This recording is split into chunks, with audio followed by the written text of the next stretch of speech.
panahon ngayong hapon po ng February 26, 2025. Sa ngayon po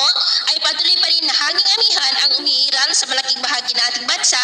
lalo na po sa may Luzon at Visayas, habang ang shear line ay patuloy po na nakakaapekto sa ilang bahagi ng Mindanao. At sa ating long range forecast, consistent pa rin naman po na walang bagyo na namamataan na tatawid po sa ating kalupaan for the next 2 weeks, pero consistent pa rin na may nagbabanta na posibleng mabuong sama ng panahon sa silangan ng ating bansa next week na magdudulot ng mas maulan na panahon sa ilang bahagi ng ating bansa, at ang development po niyan ang ating babantayan. At sa lagay ng ating panahon ngayong hapon ay nakakaranas pa rin ng cloudy skies with isolated rains ang ilang bahagi ng Cagayan Valley, Cordillera, La Union, Infanta, Southern Palawan, Sorsogon, Aklan, Cadiz, ilang bahagi ng Negros, Cebu, Bohol, Leyte, Samar Provinces, Sulu Archipelago, Zamboanga Peninsula, Northern Mindanao, Caraga at Davao Region. At mamayang gabi ay meron pa rin pong tsansa ng mga cloudy skies with isolated rains ang ilang bahagi ng Cagayan Valley, Southern Palawan, Aklan, Cadiz, Escalante, Cebu, Bohol, Leyte, Samar Provinces, Tawi-Tawi, Zamboanga Peninsula, Northern Mindanao, Sultan Kudarat at Caraga, kaya mag-ingat pa rin po tayo.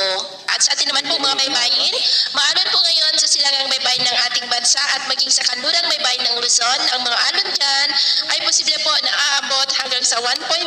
to 3.8 meters high, kaya hanggat maaari po ay iwasan na muna natin ang papalaot dyan sa mga may kulay pula